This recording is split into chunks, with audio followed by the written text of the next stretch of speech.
când am scris cu schimbări, zic, ordine, zic ca bază eu am vorbit. Dar motivul convocării ședinței, aș vrea să aflu. Motivul tot zi la vreme aici. Pe parcurs. Bun, nu-i problemă. Da. Bun.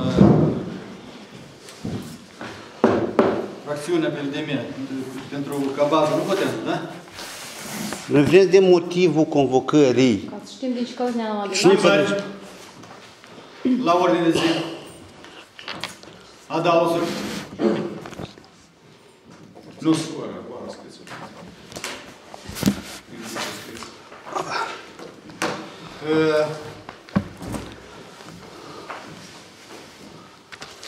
Regulamentul, vreau să zic că nu mai terminăm nu mai mult de 2 ore. Cred că am să ne încadrăm în cine pentru ce, cu puteți votați. 8. Împotrivă? Obținuți? Prima întrebare. Obținutul 1. Cu privire la reexaminarea unor decizii ale Comunului Consiliului Comunal. Putin, domnul primar. Bună ziua! Mulțumesc, stimați consilieri, președinte ședinței. Și vreau să dau și răspund odată și la întrebarea domnului consilier Lungu, care a fost motivul ședinței de astăzi. Poți ședință să convocă prin dispoziția primarului sau la cerere a 5 consilieri minim. Iată este și motivul. Nu este motiv sau temei sau nu știu ce. Este dispoziția primarului. Asta este și motivul. Mai departe să mergem după ordine de zi, reexaminarea unor decizii a Consiliului Comunal. Ce înseamnă asta? Vreau să vă zic. Vreau să aduc la cunoștință Consiliul Local. Săptămâna aceasta am avut o ședință de judecată. Privitor la consilierul Budeanu și Cancelarea de Stat, unde sună așa. Domnul Budeanu, să o spun mai în cuvinte mai simple, fiindcă să înțeleagă toată lumea, domnul Budeanu, precum că nu este compatibilă funcția cu consilierul local și cu directorul de întreprindere municipală. Unde fracțiunea PLDM, să spun așa, ori nu am văzut cererea în față, Cancelarea de Stat așa a spus că s-a depus o cerere la către Cancelarea de Stat și invocă faptul că Budeanu nu a avut dreptul să voteze în ultimele 2 ședințe a Consiliului Local.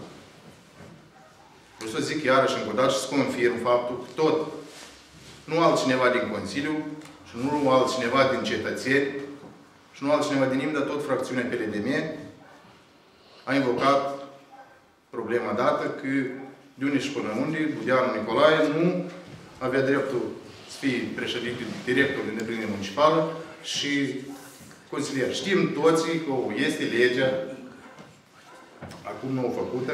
Într-adevăr, nu se permite să deții funcții de consilier local și o funcție de director sau vicedirector la o întreprindere municipală pe lângă primărie. Ceea ce domnul Budeanu a și făcut-o, a depus cerere la data de 5 noiembrie, ca la ședința din 27 noiembrie să fie confirmat faptul că dumnealui a scris cerere în ședința Consiliului Local. Și aici Consiliul Local a luat act de informare la cererea lui domnul Budeanu. Cancelarea de Stat în judecată nu s-a expus, fiindcă în judecată, știm, avem și o decizie unde domnul Lungu, vreau să zic aici, domnul Lungu scrie cerere la Cancelarea de Stat, ce am vorbit eu acum despre Budeanu, și tot domnul Lungu reprezintă Consiliul Local în judecată. Este o chestie care o leagă să bat cap în cap. Ceea ce în instanță, într-adevăr, a apărut deciziile noi, cu reprezentantul Consiliului nou și judecătorul a luat în vedere deciziile noi făcute, noi aprobate și instanța a rămas să pregătească lui domnul Budeanu să dat cerere, nu știu ce mai dat acolo, să ne pregătim pe data de 18 martie, referitor la întrebarea dată. Deci a apărut revederea și reexaminarea deciziilor date. Eu am solicitat Consiliul Local astăzi să mai vie o dată, să reconfirmăm tot ce a fost în ultimele 2 ședințe. Nu altceva decât numai asta. Dar totuși, după părerea dumneavoastră, au avut dreptul să voteze sau nu? Da. Ceea ce să confirmăm și în judecat și să apără interesul Consiliul Local să fie în întregime, a Consiliului, chiar am fost ca primar, că da, la mine a fost către mine adresată cererea, că se eliberează din președintele, din directorul de întreprindere, către mine a fost adresată cererea, ceea ce, ca martor, domnul nu pot spune acum că, într-adevăr, pot să eu primesc și să-l eliberez tot eu, fiindcă grama a confirmat asta în ședință de judecat. Și Consiliul are dreptul, și primarul unei localități. Domn președinte. Mai departe... Dați să termine și pe urmă întrebări. Bine. Mai am ce ține de decizii. Vreau să vă zic că tot astăzi, săptămâna asta... Sprinește un paradox. Dumneavoastră să vă spuneți că judecata, judecata nu s-o... Domnul Andronache. Dar dumneavoastră cereți iară revizuire de revizuire. Reexaminare. Reexaminare. Pentru și atunci... Eu, încă o dată, și consider și îl rog pe Budeanu în ședința de astăzi să nu se dea într-o parte de a vota la toate deciziile date, să mai voteze odată, să reexamineze, să se înțeleagă că, încă o dată, unui consilier nu se poate lua dreptul așa de ușor cum consideră alții. Nu se ia unui consilier dreptul, fiindcă a fost votat de cetățeni. Nu a fost votat de un grup de oameni sau de o comisie oricare, dar a fost dat votul unui consilier de cetățeni. Acum și primarul nu este așa de ușor de a revoca sau revoca primarul din funcție sau un consilier, așa de ușor nu este, fiindcă tot dreptul i s-a dat prin vot. Prin vot la alegerile locale care au avut loc la noi la 5 iunie. Vreau să vă mai zic, săptămâna aceasta, în înceta primăriei, au mai intrat consilierii Lungu, Iarăș, Vecislav, Coa, Grici, Alexandru, cei sunt prezenți astăzi în sală, și nu o să mă las să mint, au venit cu un executor judecătoresc, domnul Victor Cațer, o să vă zic și sfântul de decizii Consiliului Local. Da, să ne expune pe întrebări pe urna zi, după care o să faceți anunțurile referitoare la acțiunile unor consilieri. Merg mai departe. Doamna Castravescu, nu puteți să-mi închideți mie gura. Nu trebuie să mă rugați, eu merg mai departe. Dacă mai apoi să ascult cu ta. Vreau să vorbesc cum ai fost vorbărestul cu 2 zile în urmă, acum. Despre asta. Vreau să ascult acum și vreau să vă zic, domnului Victor Cațer, i-am gătit o scrisoare și un demers, precum că tot la cererea reprezentantului Consiliului Local a fost depus la domnul Cațer să vie 2 consilieri locali, forțat primarul comunii să execute deciziile Consiliului Local. Domnul Agrici. Da? A intrat abuziv la mine în cabinet. Eu n-am intrat în cabinet. Foarte. N-ați invitat? Și m-ați invitat? Nu v-am invitat pe dumneavoastră. Nu. După ce m-ați invitat? Domnul Agrici a intrat abuziv la mine în cabinet cu domnul Lungu. Vreau să zic astăzi că reprezentant, la ziua aceea, reprezentantul Consiliului Local era domnul Tănase, Vladimir, ceea ce i-am trimis un demers domnul Cațer să ia atitudine. Deciziile cele nu sunt valabile. Alaltă ieri. Sunt valabile deciziile Consiliului Local. Nu ne-o trimis cancelarea nimic. Nu avem nicio foaie la Cancelarea de Stat, nimic. Dacă vorbiți pe precizări sau pe, nu știu pe ce, prin noutățile sa dumneavoastră, poate aveți ceva în poșeta dumneavoastră. Noi nu avem nimic la primărie, nimic la cancelare. Astăzi. Vreau să vă zic, și mi-am pregătit toate documentele, ce ține. Copiile la sfârșitul ședinței le dau domnul Agrici și domnul Lungu. Ce ține deciziile care ați atacat în judecată, cu domnul Cațer vor fi expediate. Sunt executate la 90%. Te dă documentele la mine. Ce ține de decizia de a transfera 70 de lei pentru Cadastru. organul cadastral, vreau să vă zic, s-a pregătit ordine de plată și este. Nu mă cer acum, astăzi, în ședință Consiliul Local, să modifice această decizie. Eu cu solicitare, și nu cu rugăminte, dar solicit ca această decizie să fie modificată în folosul reprezentanților primăriei. Această parolă s-o deție Agrici Andrei, Andronache Vasile și Petrașcu Liu. Asta este cerințele și condițiile și solicitările mele. Aveți Un ceva proiect de spus? decizii, Nu. propuneri. sau- Și atunci care e problema? N-am- Domnul Cațăr, fix așa mi-a spus. Da. Oferiți-mi un calculator cu parolă Da, și are și mai în sala de ședință și să vie și domnul Agrici și domnul Lungu și oricare doamna Comunii Mlești Mici să vadă ce îl interesează și eu nu am să interzic nici o zi. Dar nici de cum n-am să permit, domnul Agrici, să-ți iei parola acasă și mâine să vii tu cu informații la primărie. Nu este așa ceva. Așa e solicitați de decizie. Trebuie, nu este interes nimic. Dacă aveți ceva de zis, dacă aveți ceva de zis, dacă aveți ceva de zis, asta o aveți numai decât să o spuneți în altă zi. Dar eu am văzut după decizie, ca solicitați să fiți dumneatare. Parola asta să o dețineți. Ceea ce eu sunt împotrivă. De ce? Pentru că totuși primăria să plătească, dar cineva să o folosească acasă. Nu este bine. Mai departe, matale, poate să faci business pe treaba asta. Nu este bine. Suntem, consilierul local nu lucrează la primărie. El vine ori de câte ori este invitat la ședință. Asta e tot. Să deții o parolă plătită de primărie lunar. Este benefic să fie aici la primărie. Iată asta vreau să spun și rog Consiliul Local să revadă această decizie. Și vreau să vă zic că vor fi publice orice solicitare să fie aici, doamna Castraveța să vrea să vadă pe portal. Poftim. Pentru că este plătit de primărie. Dar în primărie, orice care cetățean a satului. Mulțumesc. Domnul președinte, eu solicit să cuvânt să ne acordați, domnul. Adresarea vine la domnul Agrici. Domnul Agrici, ultimele două ședințe au fost informat și, de fapt, s-a atenționat momentul că unele persoane nu au drept să participe la vot.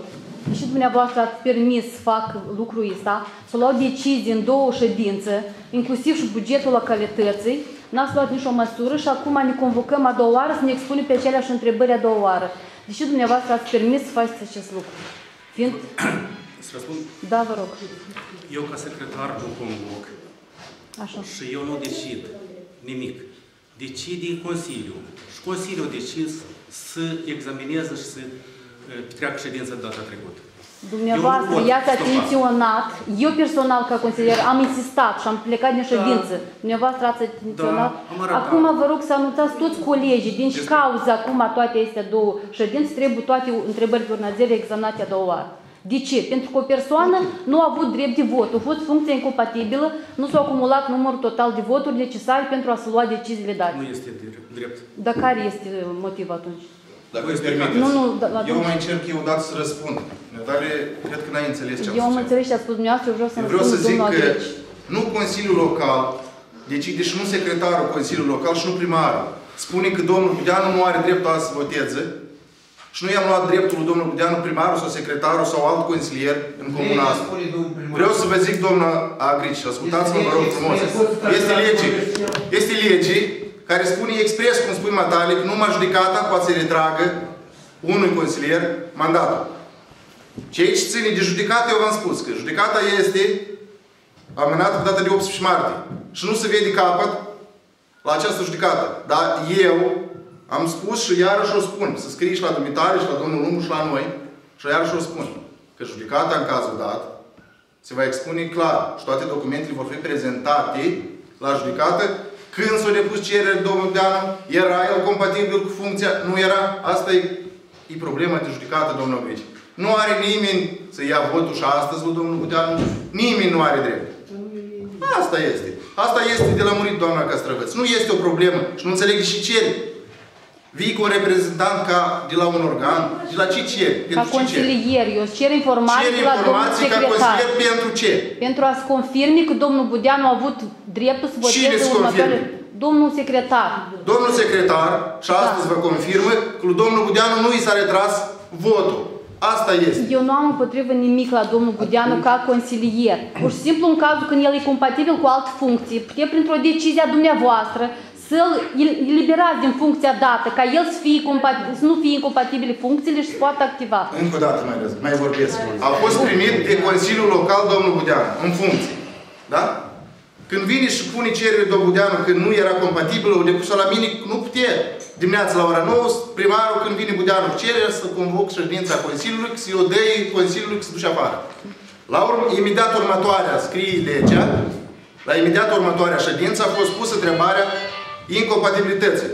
Ce iarăși spun, fracțiunea PLDM nu a luat o atitudine și a părăsit sala. Dar dumnealui a vrut să spui, eu părăsesc funcția de director a întreprinderii și rămân consilier local.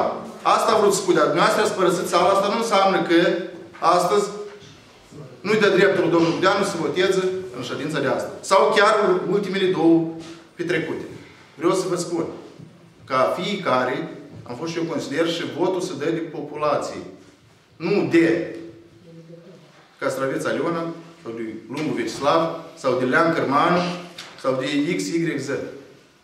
Domnul primar, dar nimeni nu are nici o legătură cu domnul Budeanu. Budeanu, pur și simplu, s-o invită o întrebare mare. Are dreptul să voteze sau nu are dreptul? Eu am expus. Ca consilier, ca om, nu avem nici o întrebare. Și trebuie să...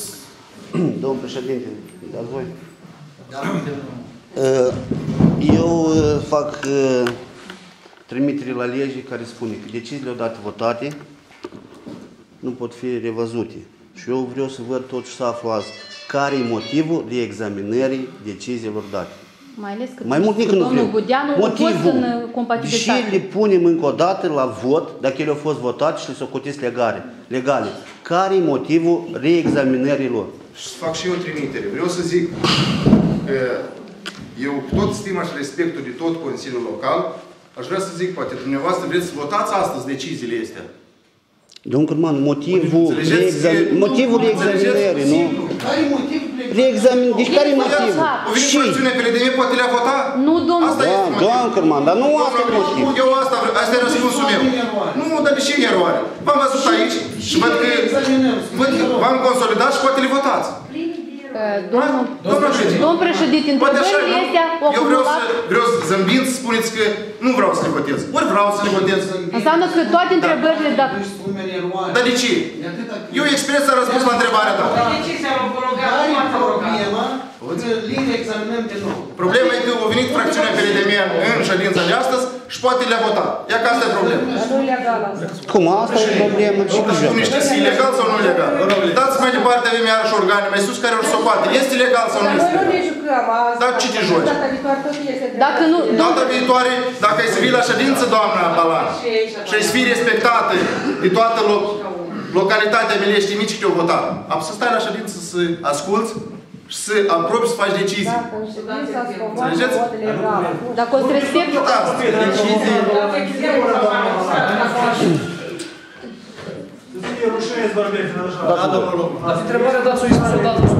Stimați colegi, domn președinte, domn primar, legea spune clar. Dați-mi voie să mă expun. În lege scrie clar că toate deciziile care au fost trecute prin comisie de specialitate poate fi inclus în ordinea de zi. Eu, la momentul de față, nu știu care întrebări ar fi reexaminate, dar eu știu că în științele când au fost precedente, când au fost Consiliul, este avizul comisiei la întrebările care au fost puse în ordine de zi. Da, 2 ori de zi. Și adică vreau să nu facem abatere de la nimic, dar dacă se spune reexaminarea, să reexamineze toate întrebările care au fost incluse în ordine de zi și este avizul comisiilor de specialitate. În caz contrar, se primește chiar vă loviți de nulitate și pot fi nule deciziile care luați azi. Da, domnul Tănase. Stimate domnul Lungu, confirm că toate întrebările care sunt în ordine, toate deciziile care se rezumă, au trecut prin comisie de specialitate ieri la ora 2. Și trebuie să vă prezentați la Comisia de Specialitate. Eu îmi cer scuze. Domnul președinte, Dar care vreau comisie să a fost? La menționez. Comisia Învățământ, Da. Cultură, Eu am Tineret, înțeles Sport, dreptul, Protecție, da. Familie, Asistent Social, Probleme de Drept și Administrație, Comisia Juridică. Au fost trecut în Comisia Juridică, erau Da, membrii și... membrii. Nici nu e probleme, sunt. Nici o problemă.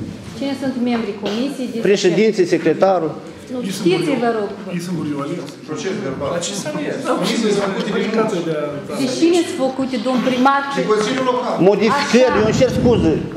De cine sunt făcute modificările în decizia 1.3 din 27/6/2011? Consiliul Local. Când, la care ședință, Nici o domn problemă. primar? Treaba, doamna Castraveți.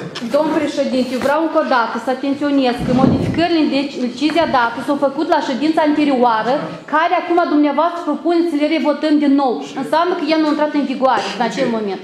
De ce? Nu Pentru că... sunt abrogate și nu sunt notificate de către... Dacă nu sunt abrogate, deși trebuie să le votăm a doua oară, domn Cum primar? infracțiune pe le din Și ședință. are Luați, vă rog fracțiune. frumos și Dați-mi voi, vă excludeți rog. motivul Ce să ăsta.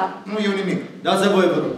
În legătură cu plângerea la Cancelarea de Stat, de la Cancelarea de Stat, s-a dat propunerea să fie reexaminate din nou toate deciziile de la acele adunări care dumneavoastră a scris plângere. Și iată acum, din ce motiv răzic că ei nu le-au anulat.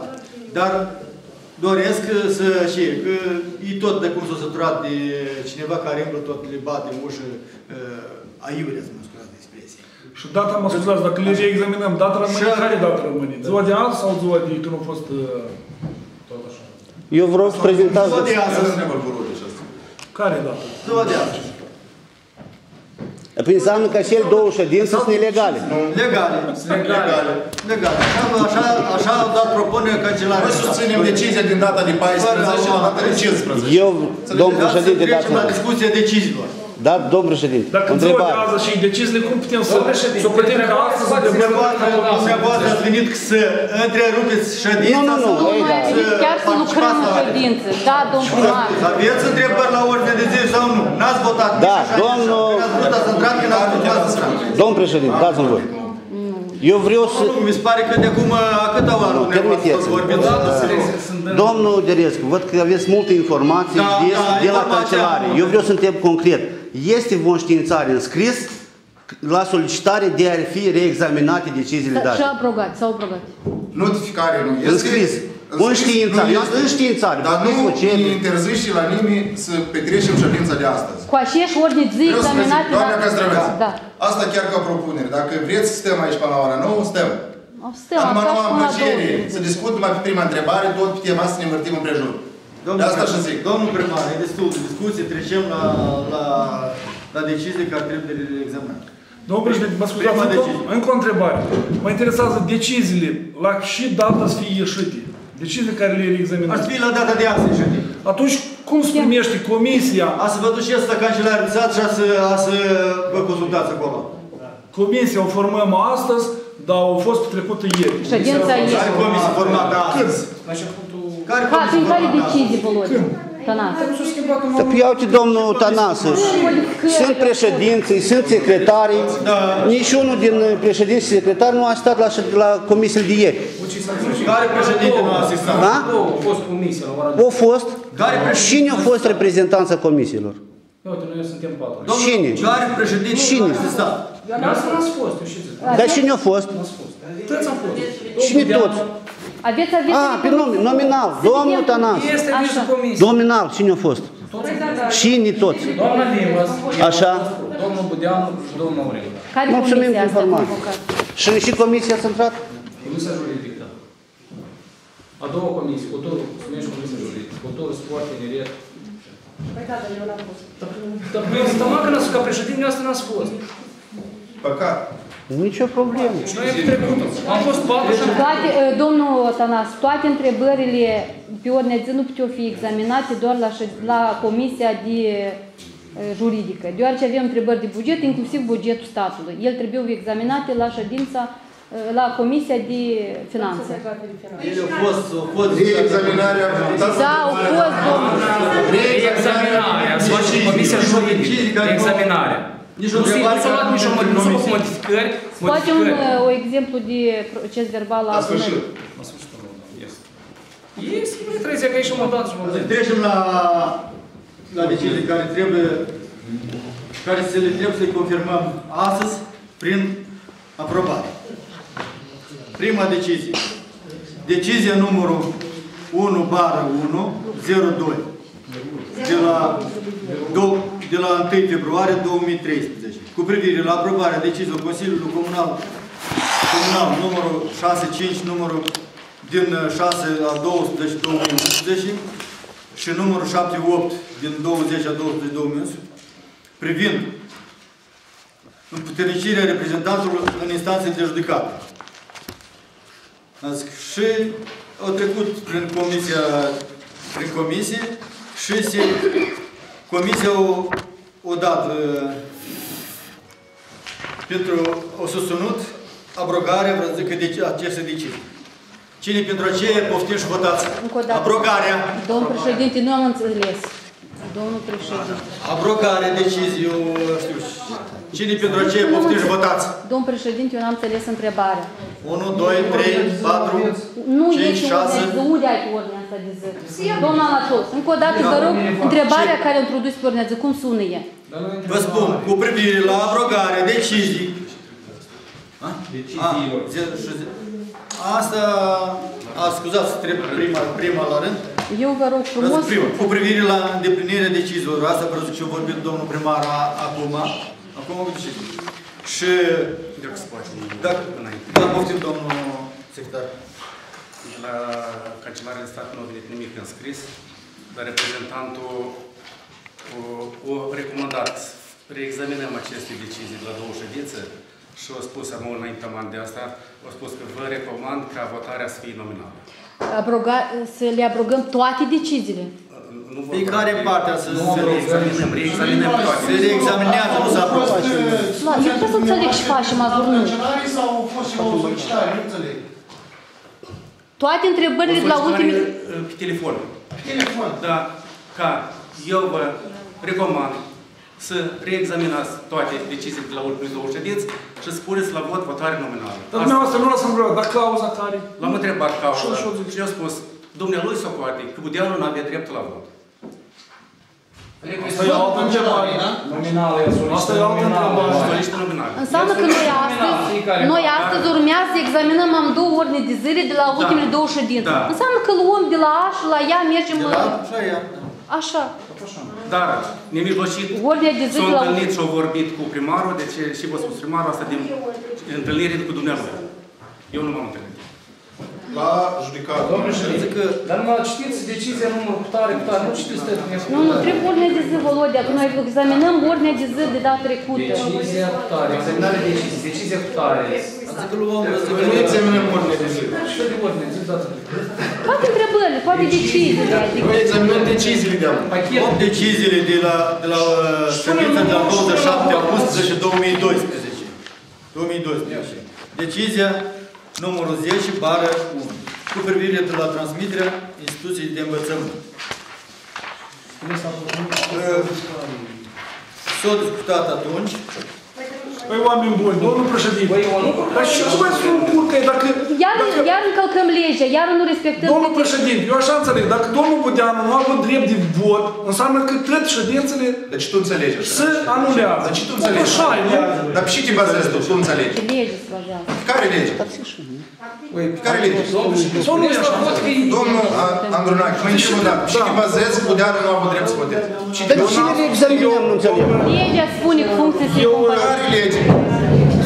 Spun cuvintele domnului secretar. Voi oameni buni, de cine le examinăm? După părerea lui, a spus că domnul Budeanu nu avea drept să voteze. Pe telefon? Înseamnă că ședin. Pe telefon? Atunci care-i Nu cauza? este judecată pe telefon. Înseamnă că dar de cine am convocat noi astăzi, domnul primar?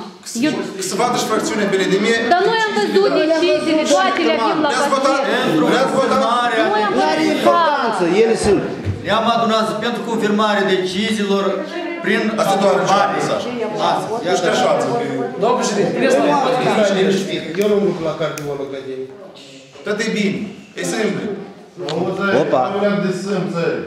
E simplu. Aveți ceva de spus, domnul? Poate vrei să ceri scuză, nu? Stați, vă rog, să facem ședința și Decizia numărul 10/1 din 27 august 2012. Domnul președinte, dar dar lasă să filmeze. Dar nu-i frumos, Filmează și eu tot, fac și filmează aici. primar. Eu văd că filmează tot. Eu voi problema. Doamna Limbas, doamna Limbas. Fiți acasă, eu sunt. Eu vreau să mă duc și o oră de vreme de aici. Dă-i voie să filmeze. Dar eu nu sunt de acord. Eu să-mi aduc caseta acasă și eu să o plătesc. Dar eu nu sunt de acord. Dar eu sunt de acord. Dar eu nu sunt de acord. Doamna Limbas, vă rog frumos să... Dar tu să filmezi ca lumea. Ce-am venit aici? Să mai vă învățați Să primim la lucru, la primărie. Și stai liniștit. Dar eu nu vreau să stau. Ai terminat? Eu chiar nu am acasă. Dar din trebuie. Dar nu frumos. Dacă nu după aia, eu trebuie să trezesc că dau lumea explicare. O spus primarul. Mai anunțat, da. Lăsiți. Doamna Limbas, doamna Limbas.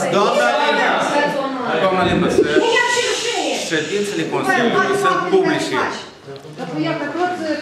Dați-i voi secretarul să expun, vă rog frumos.